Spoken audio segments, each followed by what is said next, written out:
오늘 저희 함께 읽은 본문은 우리 성도님들께서 잘 아시는 부자와 나사로 이야기입니다. 오늘 본문에 등장하는 부자는 정말 어마어마한 부자였고 또 반대로 나사로는 더할 수 없이 가난한 사람이었습니다. 성경은 이 부자를 가리켜서 자주색옷과 고운 아마포 옷을 입고 날마다 호화롭게 지냈다고 합니다. 아마 이 세상에서 누릴 수 있는 모든 것들을 누리고 살았던 사람 같습니다. 아마 오늘날로 치면 우리나라에서는 재벌집에서 태어나야, 재벌집 아들, 딸이나 아니면 손자, 손녀로 태어나야 이런 삶을 살지 않을까 생각합니다.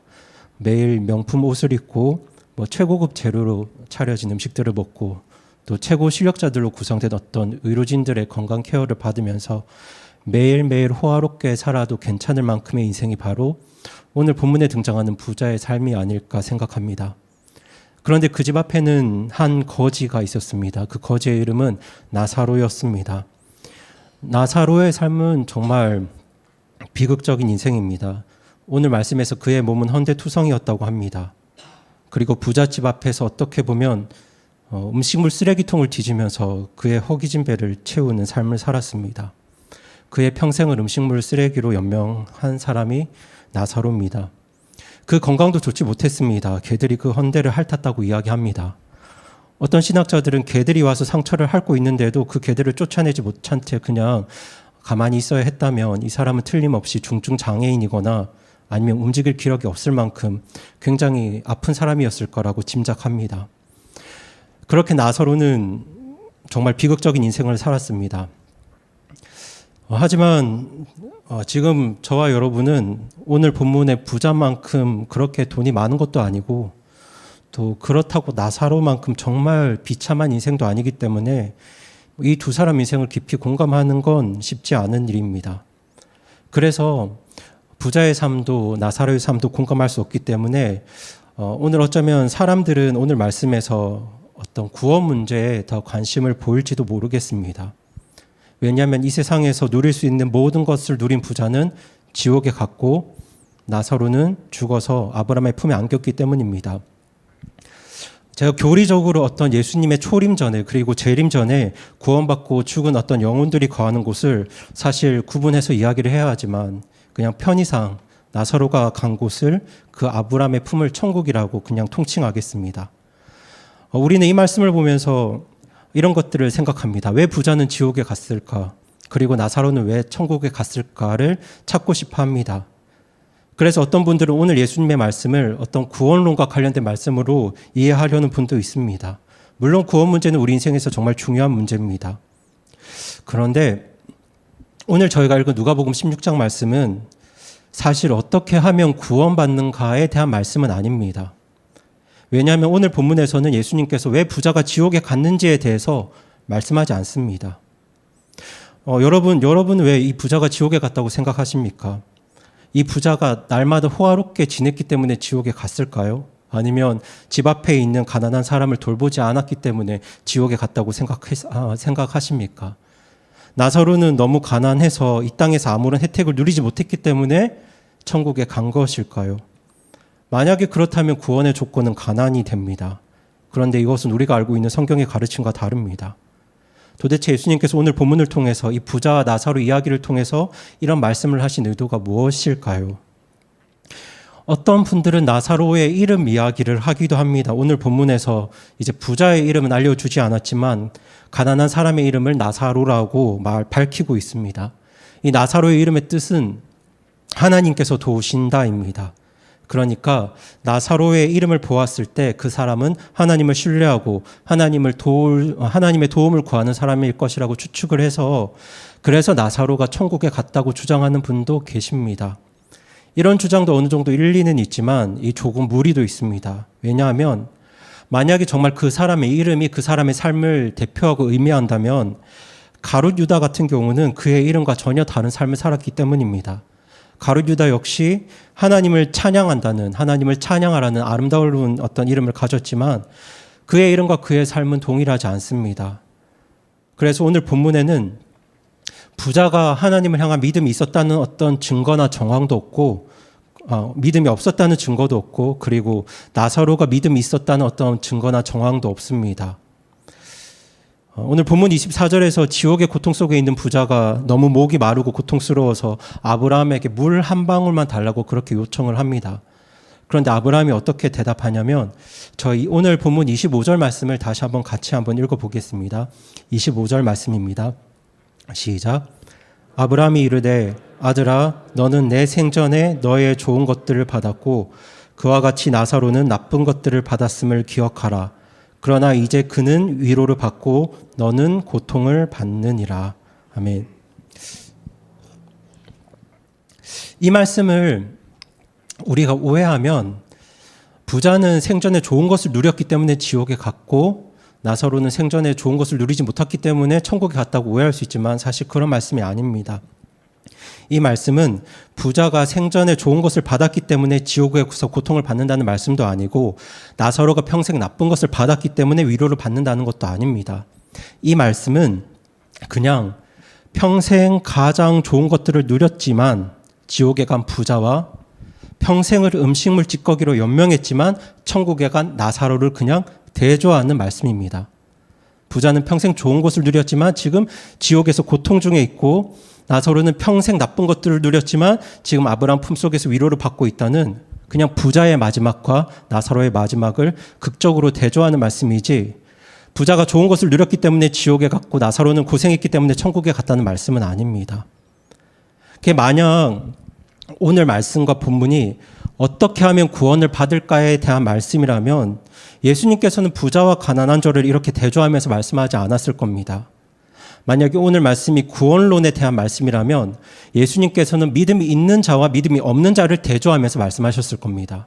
예수님을 받아들인 자와 예수님을 거절한 자들을 함께 말씀하셨을 겁니다. 복음서에 그런 장면이 등장합니다. 기억하시겠지만 예수님께서 십자가에 달리셨을 때 예수님 옆에는 두 명의 죄수가 함께 십자가에 달렸습니다. 둘 다 죄수입니다. 그런데 그 두 사람 중에 한 사람은 예수님을 받아들였고 한 사람은 예수님을 거절하고 조롱했습니다. 그때 예수님은 자신을 받아들인 그 죄수를 향해서 내가 오늘 나와 함께 낙원에 있을 거라고 그렇게 말씀을 하셨습니다. 그러니까 만약 지금 예수님께서 구원론에 대한 말씀을 하시는 거라면 그냥 믿음이 있는 자와 믿음이 없는 자를 대조하면서 말씀하시면 되지 굳이 부자와 가난한 자를 함께 말씀하실 이유가 없습니다. 그래서 저는 오늘 본문이 구원론에 대한 이야기는 아니라고 생각합니다. 어떤 분들은 오늘 본문의 이야기가 지옥과 천국의 모습을 보여주기 위한 것이라고 말씀도 하십니다. 하지만 저는 오늘 말씀이 지옥과 천국이 어떤 모습인가를 보여주기 위한 의도도 아니라고 생각합니다. 우리가 죽고 난 다음에 천국에 가면 어떤 삶을 살게 되고 지옥에 가면 어떤 삶을 살게 될 것인가를 보여주는 것이 오늘 본문의 의도는 아닌 것 같습니다. 사실 만약에 제가 천국에 갔는데 정말 그 천국의 모습이 오늘 본문과 같은 모습이라면 저는 사실 마음이 참 어려울 것 같습니다. 왜냐하면 오늘 본문에서는 지옥에 간 사람과 천국에 간 사람이 서로 대화를 합니다. 이야기를 합니다. 물론 오늘 본문에서는 나사로가 천국에 있는 나사로가 지옥에 있는 부자를 보았다거나 천국에 있는 나사로가 지옥에 있는 부자와 대화한 적은 없습니다. 그냥 지옥에 있는 부자가 나사로와 아브라함을 보았고 그리고 또 지옥에 있는 부자와 대화한 건 나사로가 아니라 부자가 아버지라고 부르는 아브라함이었습니다. 그래서 저는 이제 나사로도 부자처럼 지옥을 볼 수 있었는지 아니면 나사로도 아브라함처럼 지옥에 있는 부자와 대화가 가능했는지는 알 수 없지만 만약에 천국에 갔는데 천국에 있는 분과 지옥에 있는 분이 서로를 볼 수 있다면 그리고 서로가 서로를 대화할 수 있다면 저는 그곳이 정말 천국일까 하는 의구심도 듭니다.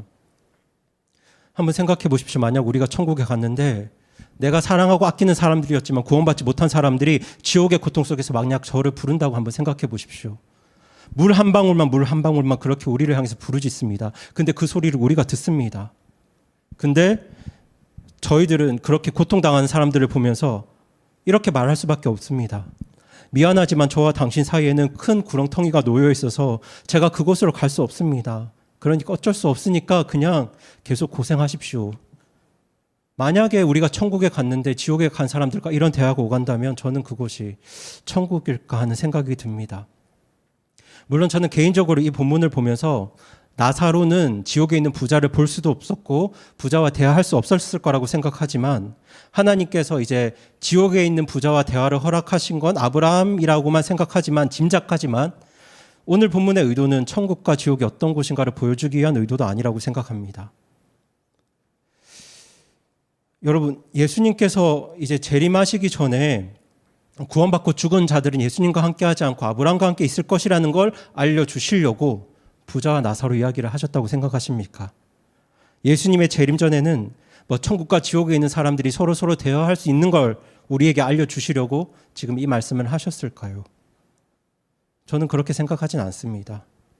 도대체 예수님께서 부자와 나사로 이야기를 하신 진짜 이유와 진짜 의도가 무엇이겠습니까? 성도님들 한번 고민해 보시기 바랍니다. 저는 오늘 본문의 이야기를 누가복음 16장 어떤 전체 문맥에서 보면 이렇게 생각합니다. 예수님께서 부자와 나사로 이야기를 하시기 전에 예수님은 누가복음 16장 1절에서부터 불의한 청지기에 대한 이야기를 먼저 하셨습니다. 이 불의한 청지기에 대한 말씀이 누가복음 16장 1절부터 13절까지 나옵니다. 예수님은 이 불의한 청지기 이야기를 하시면서 영생을 믿고 하나님 나라를 소망한다는 사람들의 지혜 없음을 개탄하셨습니다. 사실 예수님은 불의한 청지기 이야기를 하실 때 먼저 그 청지기가 얼마나 불의한 사람인가를 먼저 강조하셨습니다. 그 불의한 청지기는 정말 불의한 사람이었습니다. 못된 사람입니다. 왜냐하면 성실하게 일하지 못하다가 주인에게 발각이 돼서 해고될 상황에 놓였거든요. 그 일로 인해서 정말 청지기는 일자리를 잃어버리고 해고될, 그래서 집에서 쫓겨날, 주인의 집에서 쫓겨날 그런 위기에 처했습니다. 그때 이 불의한 청지기가 고민합니다. 이제 내가 곧 해고돼서 쫓겨날 텐데 내가 뭘 해야 먹고 살 수 있을까? 앞으로 내 삶은 어떻게 살아가야 될까? 내가 땅을 팔 힘도 없고 또 그거를 하자니까 너무 부끄럽구나. 이게 지금 해고될 위기에 놓인 불의한 청지기의 고백입니다. 누가복음 16장 3절에서 이렇게 청지기가 고백합니다. 그런데 이 불의한 청지기가 그렇게 고민하던 끝에 무언가를 결정합니다. 결정하고 나서 이 불의한 청지기는 자기 주인에게 빚진 사람들을 찾아가서 만나기 시작합니다. 그래서 무슨 일을 하냐면 자기에게 빚진 사람이 아닙니다. 자기 주인에게 빚진 사람인데 기름 100마리를 빚진 사람을 만나서 그 빚이 50마리라고 서류를 위조해 줍니다. 밀 100석을 빚진 사람을 만나서는 그 빚이 80석이라고 서류를 위조합니다. 정말 못된 사람입니다. 정말 불의한 사람입니다. 자기 것도 아니고 지금 남의 것 가지고 주인 것 가지고 마치 자기 것인 양 그렇게 인심을 쓰고 있는 겁니다. 불의한 청지기가 왜 그랬겠습니까? 나중에 해고당하고 나면 이렇게라도 하면 내게 그렇게 은혜를 입은 사람들이 혹 나에게 도움을 줄지 모른다는 그런 생각에 주인에게 빚진 사람들을 찾아가서 그 빚을 탐감해주고 또 그 빚 서류를 위조해 준 겁니다. 이건 정말 못되고 불의한 일입니다. 정말 그 청지기는 틀림없이 불의한 청지기인데 그 불의한 청지기를 향한 예수님의 평가가 정말 조금 의아합니다. 불의한 청지기에 대해서 예수님께서 어떻게 평가하시는지 우리 다 함께 누가복음 16장 8절을 함께 읽어보겠습니다. 누가복음 16장 8절입니다. 같이 읽겠습니다. 시작. 주인이 그 불의한 청지기가 지혜롭게 행하였으므로 그를 칭찬하였으니 이는 세상의 자녀들이 자기들의 세대에서는 빛의 자녀들보다 더 지혜롭기 때문이니라. 아멘. 이상하시죠?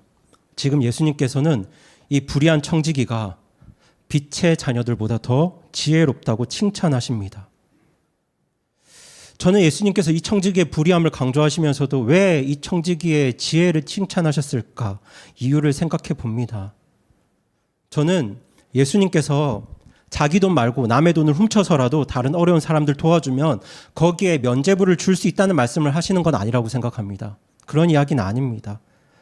여러분, 남의 돈으로 어려운 사람들 도와주는 대표적인 사람들이 있습니다. 유럽에서는 로빈훗 같은 사람들이 있고요. 우리 대한민국 고전에는 홍길동이라고 있습니다. 잘 아시죠? 소위 의적이라고 불리는 도둑들입니다. 도둑입니다.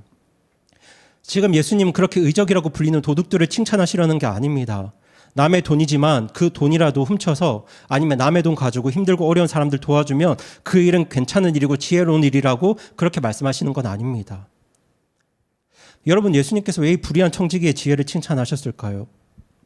저는 예수님께서 불의한 청지기의 지혜를 칭찬하신 이유를 말씀드리기에 앞서서 우선 성경이 말하는 의와 성경이 말하는 불의가 무엇인지 좀 큰 어떤 그림을 설명을 드리고 싶습니다. 그리고 동시에 의와 불의와 동시에 성경에서 말하는 청지기가 과연 어떤 의미가 있는지를 먼저 말씀드리겠습니다. 청지기부터 말씀을 드리면 청지기는 잘 아시죠? 청지기는 자기 것을 관리하는 사람이 아니라 남의 걸 관리하는 사람입니다. 내 것이 아니라 주인의 재산을 돌보고 관리하는 사람을 청지기라고 합니다. 옛날에는 이런 사람들을 집사라고 부르기도 했고 요즘은 재산 관리인, 자산 관리인 이렇게 부르기도 합니다. 그래서 성경은 세상의 모든 사람들을 가리켜서 뭐라고 이야기하냐면 청지기라고 이야기합니다. 왜 그렇게 부르냐면 우리 세상에 살고 있는 모든 사람들은 자기가 가지고 있고 누리고 관리하는 모든 것들이 실제로는 자기로부터 온 게 아니기 때문입니다. 여러분, 저와 여러분도 포함해서 이 세상 모든 사람들이 지금 자기가 가지고 누리고 관리하는 이 모든 것들이 누구로부터 왔겠습니까? 바로 우리 하나님 아버지로부터 왔습니다. 그래서 사실 세상 모든 사람들은 하나님 앞에 청지기입니다. 사람들은 이렇게 생각할 수 있죠. 지금 내가 누리고 가지고 있고 관리하고 소유하고 있는 이 모든 것들이 내가 잘하고 내가 노력해서 그렇게 얻은 것이라고 생각할 수 있겠지만 그건 큰 착각입니다. 왜냐하면 내가 노력하고 수고해서 재물을 얻었다 하더라도 그렇게 내게 재물을 얻을 수 있는 능력을 주신 분이 바로 우리 하나님이시기 때문입니다. 저 여러분이 가지고 소유하고 관리하는 이 모든 것들은 사실 하나님으로부터 왔습니다. 하나님으로부터 오지 않은 것은 단 하나도 없습니다. 그래서 우리는 주인이 아니라 우리는 청지기입니다. 모든 사람이 청지기입니다. 자기 걸 가지고 돌보고 사용하는 사람이 아니라 하나님이 주신 것들을 가지고 관리하며 사는 사람들입니다. 그런데 성경은 어떤 사람들을 가리켜서는 의로운 청지기라고 하고 어떤 사람들을 가리켜서는 불의한 청지기라고 합니다. 여러분, 근데 성경이 사람이 다른 어려운 사람 도와준다고 해서 그 사람을 의롭다고 하진 않습니다. 성경은 로빈 훗이나 홍길동 같은 의족들을 의롭다고 하지 않습니다. 성경에서 말하는 의가 무엇과 관련이 있냐면 잘 들어주세요. 하나님을 사랑하고 이웃을 사랑하기 때문에 선을 행하고 죄를 멀리하는 사람들을 의로운 사람이라고 합니다. 다시 한번 잘 들어주시기 바랍니다. 이게 중요합니다. 성경에서 말하는 의가 뭐냐면 하나님을 사랑하고 이웃을 사랑하기 때문에 선을 행하고 죄를 멀리하는 사람들이 의로운 사람입니다. 여러분, 로빈 훗이나 홍길동에게 이웃을 사랑하는 마음이 있을 가능성은 있습니다. 근데 확실한 건 뭐냐면 그들은 누구를 사랑하진 않을까요? 그들은 하나님 사랑하진 않습니다. 만약 그들이 하나님을 사랑했다면 그들이 도둑질 안 했을 겁니다. 여러분, 우리나라 선거철이 되면 어려운 사람들 방문하고 도와주는 수많은 정치인들을 우리가 보게 됩니다. 그때 정치인들은 정말 선한 일들을 많이 하지만 어려운 사람들을 많이 도와주지만 우리가 그 사람들을 의롭다고 하진 않습니다. 왜냐하면 겉으로 보기에 그 사람들이 선을 행하고 있지만 그 동기가, 그 이유가 하나님을 사랑하는 것도 아니고 이웃을 사랑하는 것도 아니기 때문입니다. 그 사람들은 누구를 위해서 선을 행하겠습니까? 그냥 자기 자신을 위해서 선을 행하기 때문에 성경은 그런 사람들을 가리켜서 의롭다고 하지 않습니다. 성경이 말하는 의로운 사람들은 하나님을 사랑하고 이웃을 사랑하는 것이 이유가 되어서 죄를 멀리하고 선을 행하는 사람들입니다. 그러니까 여러분, 왜 구원받은 사람을 가리켜서 성경이 의로운 사람이라고 말씀하시는 줄 여러분들 좀 이해가 되시길 바랍니다. 우리가 복음 믿고 회개해서 구원받는다고 해서 당장 우리가 죄를 안 짓게 되는 건 아닙니다. 그러나 복음을 믿었다는 것은 예수님의 은혜와 하나님의 사랑을 받아들였음을 말합니다. 여기서 사랑이라는 게 굉장히 독특한 것인데요. 사랑을 받아들인다는 말은 내게 사랑을 준 사람을 내가 사랑하기 시작한다는 것과 사실 같은 뜻입니다. 이게 이해가 되실 줄로 믿습니다. 사랑을 받아들인다는 건 상대를 향한 사랑을 시작하는 것과 같은 말입니다. 만약에 어떤 젊은 청년 형제가 어떤 청년 자매에게 자기 마음과 사랑을 고백한다고 한번 생각해 보시기 바랍니다. 그런데 그 자매가 형제의 사랑을 받아들인다는 건 자매도 그 형제를 사랑하겠다는, 그 사랑을 시작하겠다는 의미입니다. 앞으로 내게 사랑과 마음을 고백한 그 형제의 마음을 소중히 여기겠다는 겁니다. 그게 사랑을 받아들이는 겁니다. 만약에 사랑을 받아들인다고 하면서 그 자매가 그 형제를 전혀 사랑하지 않는다면, 그 형제의 마음을 전혀 소중하게 여기지 않는다면 그건 사랑을 안 받아들인 겁니다. 그냥 저 사람이 날 사랑하는 줄 아는 거지, 저 사람이 날 좋아하는 줄 아는 거지, 그건 사랑을 받아들인 게 아닙니다. 때문에 십자가 복음에 나타난 예수님의 사랑, 하나님의 사랑을 받아들인 사람은 하나님과 예수님을 향한 그 사랑을 시작합니다. 그게 사랑을 받아들인 겁니다. 근데 다만 여기서 그냥 사람이 그렇게 하나님과 예수님을 사랑하기 시작했다고 해가지고 그 사랑이 크면 얼마나 크고 또 그 마음이 크면 얼마나 크겠습니까? 하지만 복음에 나타난 하나님과 예수님의 은혜와 사랑을 받아들인 사람은 비록 그 마음이 작은 마음일지라도 하나님을 향한 사랑을 시작합니다. 그렇게 구원받은 사람, 그리고 예수님의 은혜를 믿고 받아들인 사람은 하나님을 사랑하는 삶을 시작하고요. 그리고 조금씩 그렇게 하나님을 더 깊이 사랑하게 될 때 그 하나님을 향한 사랑이 내 가족에게로, 내 옆에 있는 지체에게로, 내 이웃에게로 그렇게 뻗어가기 시작합니다. 그렇게 구원받은 사람은 하나님으로부터 받은 그 은혜와 사랑을 시작으로 해서 정말 하나님을 사랑하는 삶과 이웃을 사랑하는 삶을 시작하게 되고 그 사랑을 뻗어가게 됩니다. 그래서 성경이 구원받은 사람을 가리켜서 의인이라고 말하는 겁니다.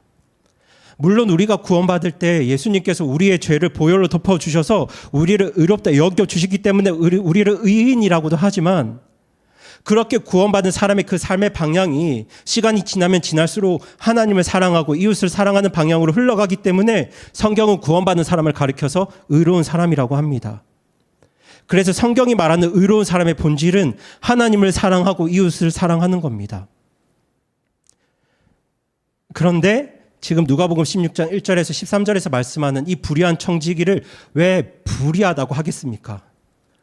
표면적으로 이 청지기는 어려운 사람들을 도와줬습니다. 빚진 사람들을 도와준 거죠. 그런데 이 불의한 청지기가 불의한 이유는 그가 베푸는 선 안에 무엇이 없을까요? 그가 베푸는 선 안에는 하나님을 향한 사랑도 없고 이웃을 향한 사랑도 없습니다. 그래서 불의한 청지기입니다. 만약에 그가 주인을 사랑했다면 그렇게 주인 재산을 마음대로 할 수 있었겠습니까? 주인을 사랑하면 그렇게 못하죠. 만약 그가 정말 이웃을 사랑했다면 해고당할 위기가 없더라도 빚진 사람을 도우기 위해서 최선을 다했을 겁니다. 그런데 지금 이 불의한 청지기가 불의한 청지기인 이유가 그가 빚을 줄여주고 선을 베푼 그 이유가 주인을 사랑하기 때문도 아니고 이웃을 사랑하기 때문도 아니고 그냥 자기 자신을 위해서 한 일이기 때문에 성경은 그 사람을 가리켜서 불의한 청지기라고 합니다. 근데 제가 이 불의한 청지기를 오늘날로 좀 이렇게 풀어서 이야기하자면 이런 분들 같습니다. 이런 분들 불신자분들 중에 이런 분들 많이 계시거든요. 하나님 사랑하지도 않고 이웃을 막 그렇게 사랑하는 마음도 없지만 그냥 그래도 내가 살면서 착하게 살고 어려운 사람들 도와주고 선 많이 베풀고 좋은 일 많이 하면 내가 죽어서 좋은 데 가가지고 좀 영화를 누리겠지. 이렇게 기대하면서 생전에 선 베풀고 좋은 일 하는 분들, 그런 분들이 있겠습니까? 없겠습니까? 많겠죠. 그런 분들이 분명히 있을 겁니다. 저는 많을 거라고 생각합니다. 쉽게 말하면 자기 자신을 위해서 종교 생활하는 분들, 내 죽음 후의 삶을 위해서 나 자신을 위해서 착하게 살고 좋은 일하고 남 도와주는 그런 분들 저는 많을 거라고 생각합니다. 아마도 저는 그런 분들이 이 불의한 청지기에 해당하는 사람이지 않을까라고 생각합니다. 근데 오늘 왜 예수님께서 이 불의한 청지기의 지혜를 칭찬하시냐면 왜 예수님께서 이 불의한 청지기가 그래도 지혜롭고 잘하고 있다고 말씀하시냐면 저는 예수님이 정말 이 불의한 청지기를 칭찬하시고 잘하고 있다고 이렇게 띄워주시려고 하신 말씀은 아닌 것 같습니다. 예수님께서 이 불의한 청지기의 지혜를 칭찬하시면서 정말 하고 싶으셨던 말씀은 불의한 청지기에게 하시는 어떤 의도가 있는 게 아니고 우리를 향한 어떤 의도가 있으십니다. 그게 뭐냐면 영생을 믿고 있다고 하면서도 영원한 하나님 나라의 소망을 두고 있다고 하면서도 하나님을 사랑한다고 말하면서도 그런 사람들의 삶이 불의한 청지기만도 못하기 때문에 입으로만 하나님 믿고 입으로만 하나님 사랑한다는 그 사람들을 책망하시기 위해서 이 불의한 청지기의 지혜를 칭찬하시는 것 같습니다. 저들은 하나님 사랑도 모르고 하나님 믿지도 않는 사람들이지만 그래도 자기 미래를 생각해서 나중에 자기가 어떻게 될까를 걱정하면서 어려운 사람들 도와주고 선을 베풀고 사는데, 하나님을 믿고 하나님 사랑한다는 사람들이 영원한 하나님 나라를 바라보고 영생을 믿는다고 하는 그 하나님의 자녀들이 어찌해서 불의한 청지기만도 못한 삶을 살고 있는가? 어찌해서 영생을 준비하지도 소망하지도 않고 하나님 나라를 바라보면서 살지 않는가? 어떻게 그렇게 자기만을 위해서 살고 있는가? 이것을 책망하시는 말씀이라고 생각합니다. 그래서 지금 예수님께서는 그렇게 어둠의 자녀들이 빛의 자녀들보다 더 지혜롭다고 말씀하시는 것 같습니다. 누가복음 16장 9절에서는 불의의 만몬으로 너희를 위해 친구를 사귀라고 말씀을 합니다. 저희 다 함께 누가복음 16장 9절 말씀 함께 읽어보겠습니다. 같이 읽겠습니다. 시작. 내가 너희에게 이르노니 불의의 만몬으로 너희를 위해 친구들을 사귀라. 그리하면 너희가 숨이 멎을 때에 그들이 너희를 영존하는 초소로 받아들이리라. 아멘. 이 만몬은 재물을 이야기하죠. 예수님은 지금 불의한 재물로 친구를 사귀라고 하십니다. 이 말씀은 어떤 재물을 불의한 방법으로 벌라는 말씀이 아니고요. 또 불의한 방법으로 번 돈을 가지고 로비하라는 말씀이 아니고 이런 말씀 같습니다. 너희가 하나님의 자녀된 너희들이 정말 하나님을 사랑하고 이웃을 사랑하는 그 순수함과 의로움으로 선을 행하고 베풀고 살면 정말 좋겠지만, 그렇게라도 못하겠으면 불의한 동기라도 좋으니, 저 불의한 청지기만큼이라도 좋으니 너희 자신을 위해서라도, 너희 자신의 미래를 위해서라도 다른 사람들에게 선을 베풀고 이웃을 돕고 살라는 그런 말씀 같습니다. 하나님 자녀처럼 그렇게 순수하게 선을 행하지 못하겠거든 죽은 데 좋은 데 가려고, 죽어서 좋은 데 가려고 남들 돕고 사는 저 불신자들만큼이라도 그렇게 살라는 말씀으로 들립니다. 너희가 숨이 멎을 때 그들이 너희를 영존하는 초소로 받아들이리라는 이 말씀은 그렇게 너희 자신을 위해서라도 누군가를 돕고 선을 베풀었다면 그것도 예수님께서 어느 정도 인정해 주시겠다, 그런 말씀인 것 같습니다. 그래서 예수님은 이어서 무슨 말씀을 하시냐면 하나님과 재물을 결코 동시에 섬길 수 없다고 말씀을 하십니다. 우리 다 함께 누가복음 16장 13절 말씀 함께 읽어보겠습니다. 누가복음 16장 13절 말씀입니다. 같이 읽겠습니다. 시작. 종이 결코 두 주인을 섬길 수 없나니 이는 그가 한 주인을 미워하고 다른 주인을 사랑하거나 혹은 한 주인을 떠받들고 다른 주인을 업신여길 것이기 때문이라. 너희가 하나님과 만몬을 겸하여 섬길 수 없느니라 하시니라. 아멘. 정말 이 말씀처럼 진실로 하나님 믿고 하나님 사랑하는 사람은 하나님 사랑하기 때문에 하나님보다 재물을 더 사랑할 수 없습니다. 만약에 그런 사람이 재물을 더 사랑하고 재물에 매이게 되면 하나님을 업신여기게 될 수밖에 없다고 지금 예수님은 말씀을 하십니다. 그래서 재물에 대한 어떤 욕심과 그런 욕망을 내려놓고 서로 베풀고 살라고, 서로 선을 행하라고 그렇게 예수님은 말씀하고 계십니다. 그렇게 예수님께서 불의한 청지기 이야기를 하셨는데 여기서 바리새인들이 어떻게 반응을 하냐면 저희 누가복음 16장 14절 말씀을 다시 한번 같이 한번 읽어보겠습니다. 이 바리새인들의 반응입니다. 16장 14절입니다. 시작. 탐욕스러운 바리새인들도 이 모든 것을 듣고 그분을 비웃거늘. 이 탐욕스러운 바리새인들은 이런 예수님의 이야기를 듣고 예수님을 비웃습니다. 예수님의 이야기를, 예수님을 비웃는 이유는 탐욕 때문입니다. 그들이 돈을 사랑했기 때문에 예수님을 비웃습니다. 현실은 그렇지 않다고 말하고 싶었을 겁니다. 바리새인들은 재물과 하나님을 겸해서 섬겼던 사람들이거든요. 그래서 그 사람들은 돈을 사랑하는 자기들의 입장을 어떻게든 합리화시키고 싶었을 겁니다. 지금 예수님께서 영원한 생명의 가치와 영생의 관점을 말씀하시니까 지금 그 사람들 영생도 중요하지만 당장 돈이 없으면, 가난하면 영생도 소용없다고 말하고 있는 겁니다. 돈은 원래 악하지도 선하지도 않은 것인 어떤 중립적인 것이기 때문에 그래도 세상 사는 동안은 돈이 많아서 손해볼 것 없고 돈이 없는 것보다 있는 것이 더 안전하고 행복하다고 그렇게 말하고 있는 겁니다. 그래서 남의 돈 가지고 어려운 사람들 도와주는 거 괜찮지만, 나라 돈으로 복지 예산 확대하는 건 괜찮지만, 교회 돈으로 구제하는 거 괜찮지만 내 돈은 못 쓰겠다는 겁니다. 그렇게 그들은 자기가 가진 많은 부에도 불구하고 어려운 사람들 돌보지 않고 그냥 자기 재산만 차곡차곡 모아가고 쌓아가는 그 일들을 이 바리새인들은 합리화시키고 있었습니다. 그래서 이 바리새인들은 예수님을 비웃습니다. 그런데 그때 예수님께서 어떤 말씀을 하시냐면 부자와 나사로 이야기를 하십니다. 그때 하신 이야기가 부자와 나사로 이야기입니다. 우리는 부자와 나사로 이야기를 이렇게 이해할 수 있습니다. 여기에 어마어마한 부자가 있습니다. 그는 명품으로 치장을 했습니다. 부러울 것 없이 많은 걸 소유했습니다. 많은 것을 누리며 호화롭게 살았습니다.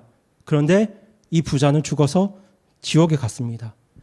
근데 여기 반대편에는 누구도 그렇게 되기를 원하지 않는 정말 불쌍하고 불행한 한 사람이 있습니다.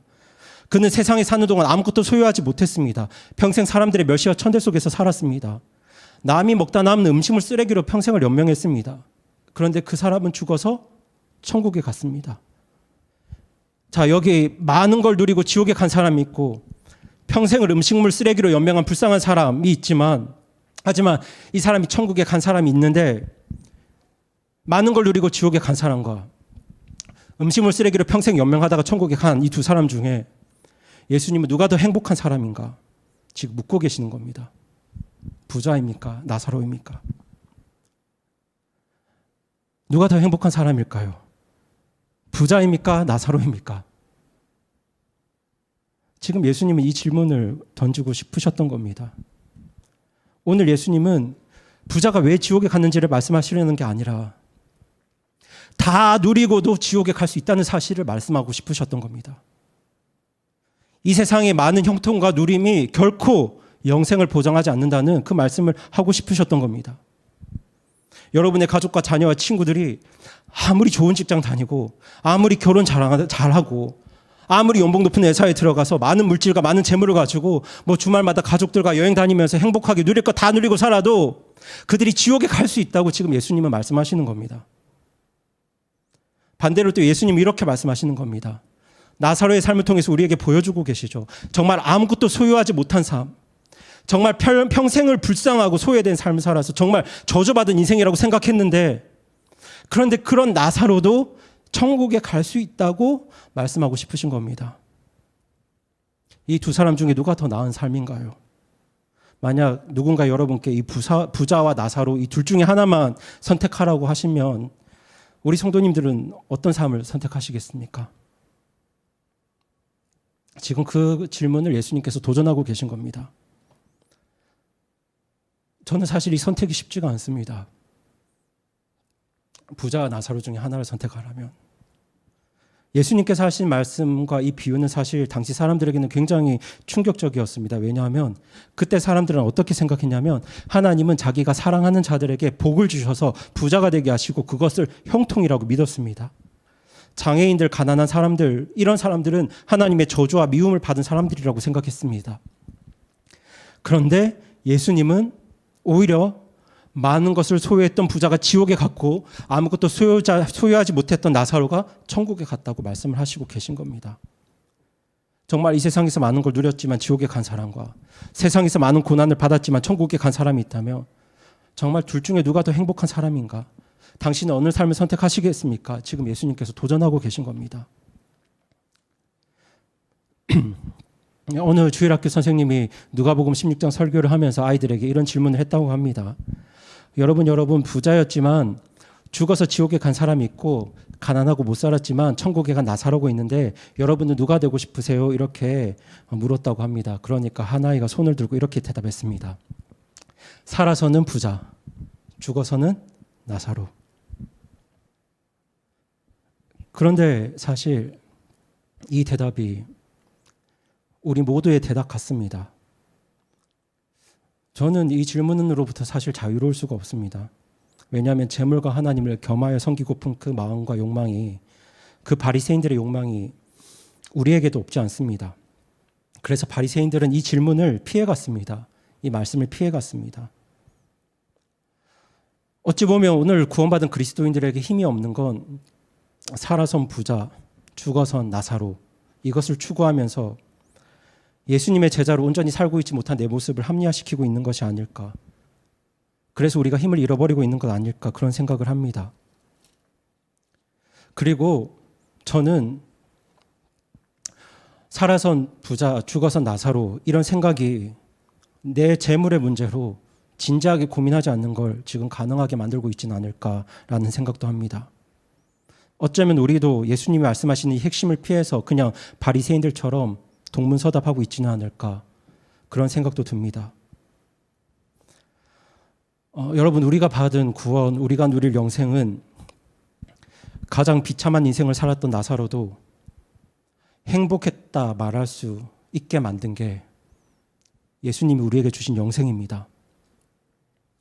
모든 걸 다 누리며 살았던 부자도 사실은 정말 불행한 사람이었구나. 그렇게 말할 수 있는 것이 바로 우리가 누릴 영생의 가치입니다. 재물의 많고 조금이 한 인생의 가치를 결정하는 게 아니기 때문에, 그 사람의 가치를 결정하는 것이 아니기 때문에 기회가 주어지는 대로 어려운 사람들에게 나누어 줘도 아깝지 않고, 또 그렇게 도와주더라도 어깨에 힘들어가지 않도록 하는 게 바로 영생의 가치라고 생각합니다. 구원받은 사람은 이 영생의 가치를 품고 사는 사람들입니다.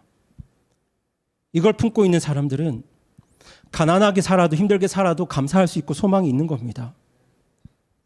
어려운 상황 속에서도 내가 어떻게 하면 악착같이 더 물질을 많이 모을까 보다 내가 있는 걸 어떻게 하면 지금 나의 상황 속에서 더 나눌 수 있을까, 이런 걸 고민하게 만드는 게 바로 영생의 가치라고 생각합니다. 그래도 지금 우리나라 국민 의식 수준이 높아져서 예전보다는 우리나라 이제 국민들이 국가 예산 사용에 관심이 많습니다. 국가 예산이 어떻게 사용되는가가 굉장히 중요하죠. 국회와 국민은 이 정부가 국가 예산대로 어떻게 집행하고 사용하고 계획하는지를 잘 살펴야 합니다. 우리나라 정부와 위정자들이 정말 우리나라 예산을 지혜롭게 적절하게 잘 사용하도록 기도해야 되고, 우리도 국민의 의무를 다해야 됩니다.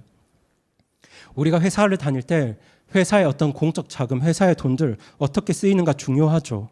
공적 자금을 목적에 맞도록, 그리고 조금 더 의미 있게 사용하고 조금 더 효율적으로 사용하도록 우리는 그런 것들을 잘 살펴야 합니다. 더불어 우리 교회 예산도 중요합니다. 이 교회 예산이 중요하기 때문에 연말마다 이제 11월, 12월이 왔는데요. 우리 집사님들 모이셔서 내년에는 이 예산을 어떻게 계획하고 어떻게 사용할까를 기도하고 고민하고 계획을 하십니다. 그렇게 성도님들의 귀한 헌금이 정말 지혜롭게 적절하게 잘 쓰여지기를 준비하고 계시죠. 이 교회 예산이 어디에 사용되어지는가도 중요한 문제입니다.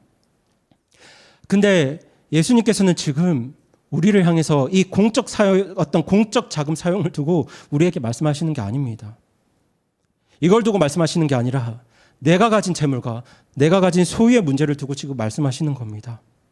우리는 하나님의 자녀로서, 그리고 이 영생을 믿고 소망하는 자로서 나의 재물의 문제를 두고 정말 진지하게 고민을 해야 합니다.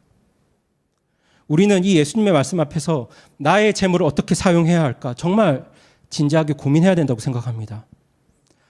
저는 사실 아직 이 전도사기 때문에 교회 예산 두고 그렇게 깊이 고민하지는 않습니다. 왜냐하면 교회 직분자는 목사님과 집사님들이시잖아요. 그래서 교회 예산은 우선 목사님과 집사님들이 모이셔서 예산 사용에 대해서 의논을 하시고 기도하시고 또 준비하셔서 그걸 성도총회에 내셔서 성도님들의 어떤 전체적인 의견 아래에서 통과된 것이기 때문에 교회 예산은 그렇게 교회의 결의에 따라서 집행하면 되고 그게 바람직합니다. 중간에 어떤 이런저런 의견들이 좀 있다 하더라도 교회 전체가 결정한 것이면 교회가 결정한 대로 예산을 사용하는 게 바람직하다고 생각하기 때문에 저는 사실 지금 교회 예산 사용에 어떤 비중을 두고 그렇게 고민은 안 합니다. 근데 제가 지금 정말 진지하게 고민하고 생각하는 부분이 뭐냐면 저의 재물과 저의 소유입니다. 제가 가진 게 많지는 않지만 예수님께서 하신 이 도전 앞에 저도 제 아내도 나름대로 정말 부족하지만 저의 소유와 저의 재물을 두고 고민하면서 우리가 할 수 있는 것들을 하려고 노력하고 살고 있습니다. 다만 이제 여기서 이런 문제를 두고 제 이야기는 구체적으로 말씀을 드리기 어렵습니다. 이건 부적절하다고 생각이 돼서 제가 학창 시절에 그냥 제 어머니 이야기 잠깐 소개해 드리겠습니다. 제가 고등학교 다닐 때 저희 교회 안에, 대구교회 안에 저희처럼 집안 형편이 어려운 저보다 한 살 많은 형님이 계셨습니다. 그 형님은 노래를 정말 잘하셨거든요. 그래서 중학교 졸업하고 예술고등학교 가서 성악을 하고 싶어 하셨는데 형편이 어려워가지고 예술고등학교 합격을 하고도 이제 진학을 못했습니다. 그리고 재수를 해서 1년 뒤에 예술고등학교 갈 형편은 안 되니까 그냥 인문계 고등학교로 진학을 했습니다. 그 형님이 고등학교 들어갈 때 재수를 했기 때문에 나이는 저보다 많았지만 이제 같은 학년으로 다녔습니다. 지금 대구 혁신성서침례교회 정석윤 목사님이 계신데요. 그 정석윤 목사님이 그 형님 후배입니다. 정석윤 목사님을 그 대구교회를 처음 인도했던 분이 바로 그 형님이었습니다. 근데 이제 그 형님이 간 인문계 고등학교가 근처 고등학교를 갔는데 이제 공립고등학교가 아니라 사립고등학교라서 이 등록금이 조금 있었던 것 같습니다. 근데 어느 날 저희 어머니가 어떤 경로로 그 형님이 등록금 없다는 소식을 들으셨습니다. 저는 몰랐습니다. 잘 아시겠지만 그때 저희 집 형편도 그렇게 좋은 편은 아니었거든요. 사실 전 기억이 잘 안 나는데 저희가 명절에 가면 가끔씩 어머니가 제 아내를 붙들고 이런저런 이야기 많이 하십니다. 저는 이제 무뚝뚝하니까 이야기하는 게 별로 재미없으셔서 말씀을 안 하시는데 제 아내는 잘 받아주니까 말씀을 많이 하시거든요. 근데 이런 이야기 많이 하세요. 인재가 고등학교 다닐 때 운동화를 단 한 번도 안 바꿨다고. 그걸 저한테 말씀하시는 게 아니라 아내를 붙들고 말씀을 많이 하십니다. 그냥 헤어진 운동화 붙들고 졸업할 때까지 하나로 계속 신고 다녔다고. 그런 말씀을 하시는데 하여튼 대충 상황이 그랬습니다. 저희 집 상황도 그랬는데 전 몰랐지만 어머니 수중에는 그 형님의 등록금 정도는 있으셨던 것 같습니다. 그래서 저도 모르게 여동생도 모르게 가족들도 모르게 교회 아무도 모르게 그냥 그 형님 학교 고등학교 등록금을 계속 지원을 하셨습니다. 이 이야기는 제가 나중에 대학 들어가서 그 형님 통해서 먼저 알게 된 이야기입니다. 그 형님이 어느 날부터 저한테 잘해준다고 이렇게 느꼈었는데 그게 이유가 있었더라고요. 근데 여하튼 그 형님은 지금 열심히 공부하고 노력해가지고 음대에 진학을 했고요. 그리고 열심히 노력해서 지금은 그 독일에 있는 부버탈 극장에서 그 최초 한국인 테너로 오페라 가수로 활동을 하고 있습니다. 최근에는 소식을 들어보니까 그 부버탈 한인교회 찬양대를 지휘자로 섬기고 계시더라고요. 그 로마나 유럽에 있는 한인교회 찬양대는 여러분 보통이 아닙니다. 왜냐하면 거기는 음대 전공하고 유학 간 분들이 모여서 이렇게 이루는 교회이기 때문에 거기서 찬양대 지휘자는 보통 사람들이 아닙니다. 여하튼 그렇게 잘 섬기고 계시는 것 같았습니다. 근데 그때 제 어머니가 그 소식을 들었을 때 교회 찾아가서 목사님 찾아가서 저 학생 돕자고 말씀을 안 하셨습니다. 돈 많은 집사님 찾아가서 저 학생 돕자고 말씀을 안 하셨고요.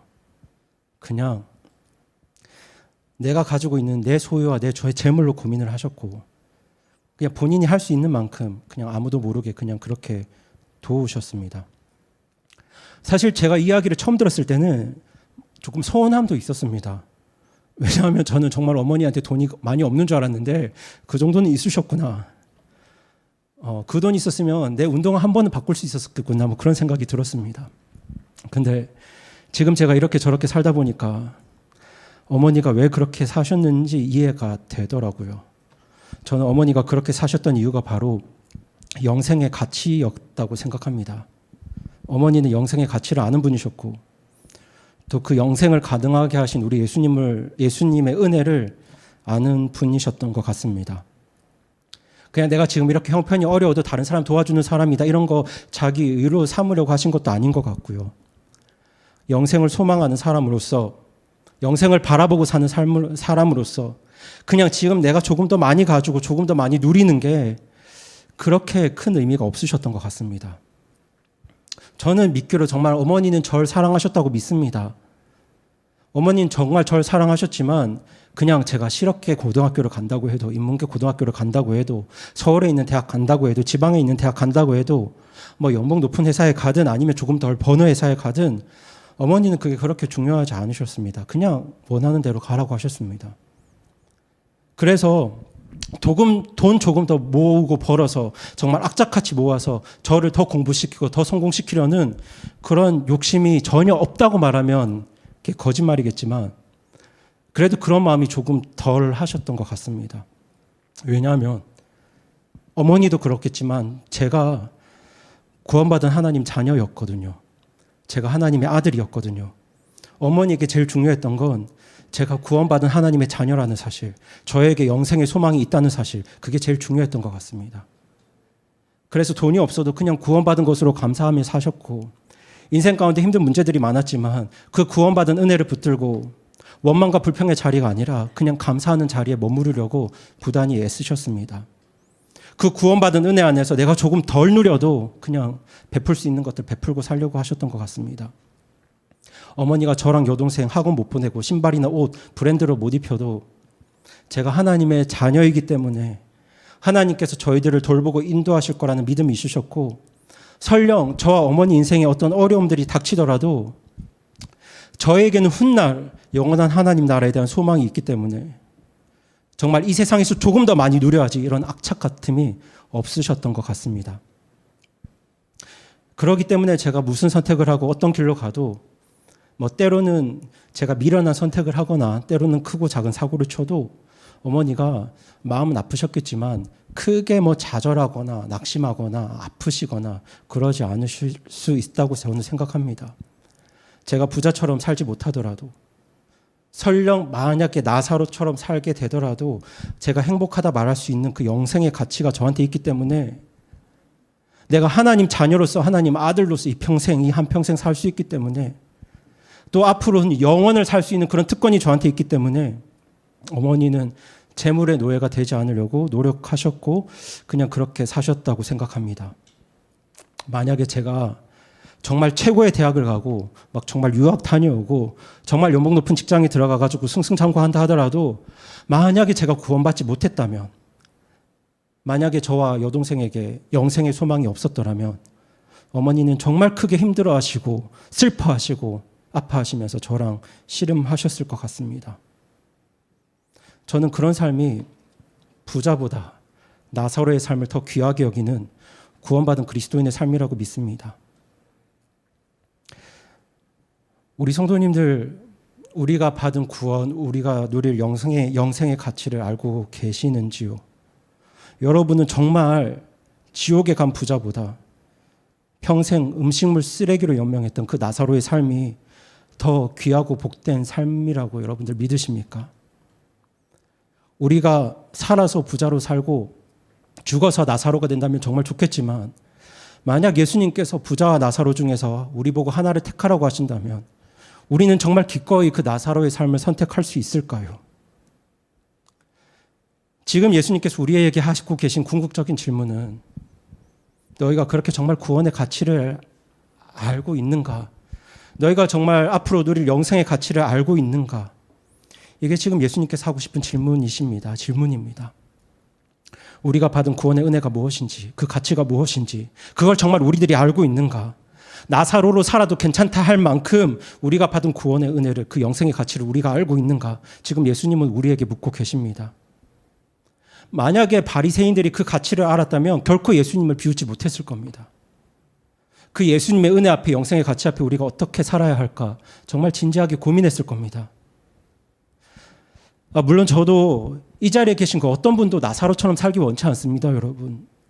저는 하나님께서 오늘 저와 여러분에게 허락하신 것들을 정말 지혜롭게 누리고 잘 관리하는 그런 신실하고 의로운 청지기들로 정말 이 삶을 잘 사시기를 바랍니다. 행복하게 사시기를 바라요. 그런데 혹여나 우리 삶에 정말 힘들고 어려운 시간들이 닥쳐오더라도 내가 지금 지옥에 가는 부자가 아니라 천국에 갈 나사로인 것에 우리가 감사할 수 있기를 바랍니다. 우리가 받은 구원의 은혜를 알잖아요. 우리가 누릴 영생의 가치를 알기 때문에 힘들고 어려운 시간들이 오더라도 원망과 불평이 아니라 그 주님의 은혜에 대한 감사로 하루하루 보낼 수 있기를 오늘 말씀으로 권면을 드립니다. 그리고 만약 여러분들이 가지고 있는 것들에 여유가 있다면 정말 불의한 청지기처럼이 아니고요, 하나님의 은혜를 아는 자로서, 의로운 하나님의 자녀로서 하나님을 사랑하고 이웃을 사랑하고 지체들을 사랑하기 때문에 내가 가진 것들을 기꺼이 나눌 수 있는 그런 우리가 되었으면 좋겠습니다. 그것이 부자입니까 나사로입니까? 라는 이 질문 앞에 기꺼이 나사로를 선택할 수 있는, 재물보다 하나님을 더욱 사랑하는 그런 그리스도인의 삶이라고 믿습니다. 저 여러분이 그렇게 저는 나사로입니다 대답할 수 있기를 소망하면서 오늘 말씀을 마치겠습니다. 함께 기도하시겠습니다.